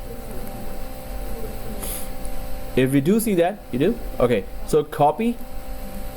We need to paste inside the server 2 folder, but it's not going to go straight from one machine to another. We know that.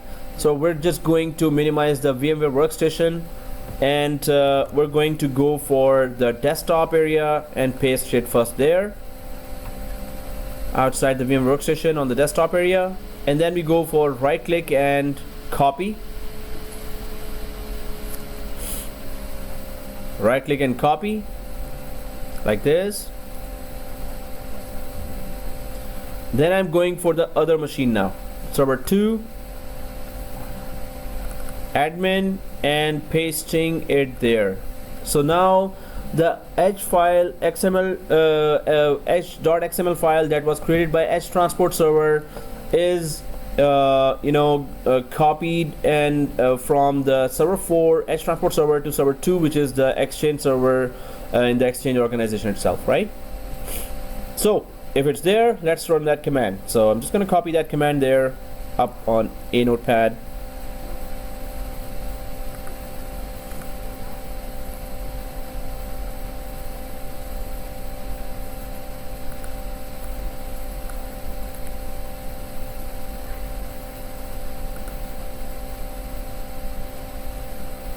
Okay, so putting that file there, up there on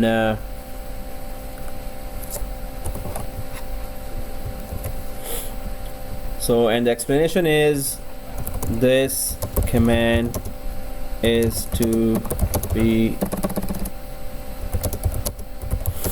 on server 02 after creating admin folder in C drive and copying the edge file there.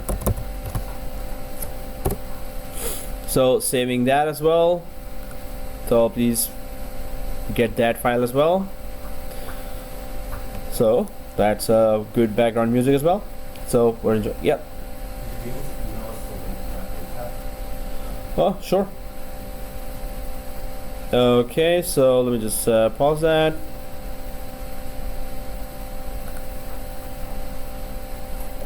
Resuming, and we need to run this command after we have created already admin folder on server 2 here. Now we need to run this. Oh, the train is passing now because I'm shivering already. The whole chair is shivering. Cool. Anyway, so oh wow, cool. So let's just go for that command to be run on server 2. The main thing here we're testing is that it should show up inside the ECP. EdgeTransportServer should show up without even joining the domain, right? So I'm just gonna go for first notepad here.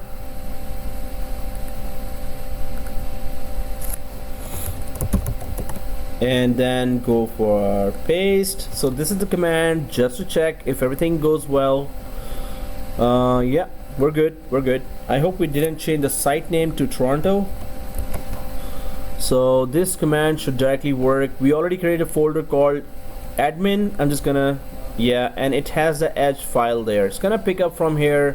This command is going to pick up that file from there or access that file. That's supposed to, you know, grab all the information from there, right? So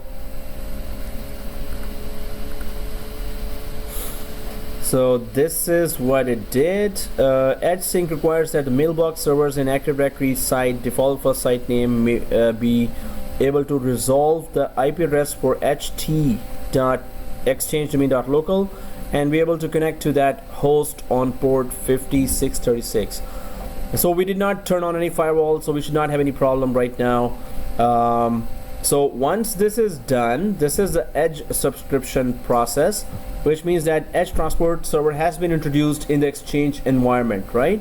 So we can just try to now go for, you know, checking the whole environment and doing the tests. That the first test or the main test is, let's make sure that Edge Transport Server is now showing inside the ECP and servers. Well, if Edge subscription went well and it didn't give any errors, so it seems like it went well, we could just go and open the ECP now and try to you know, get that, try to understand if the whole process works fine. So I'm just gonna go and open that ECP.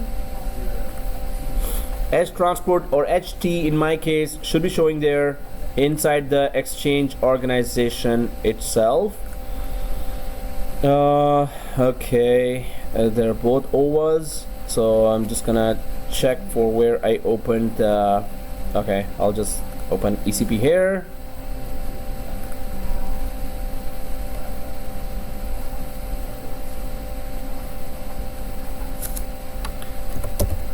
ECP, okay.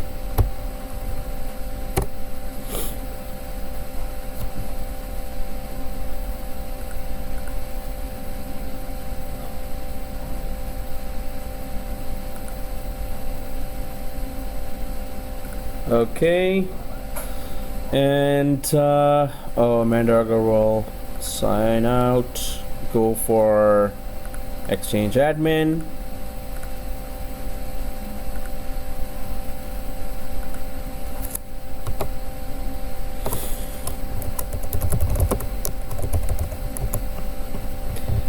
And it is DAG06 okay, so servers, and there's our HT. Woohoo! Okay, so well, is it showing in the ECP? If it shows up in the Exchange organization, we're good. Right? Yeah.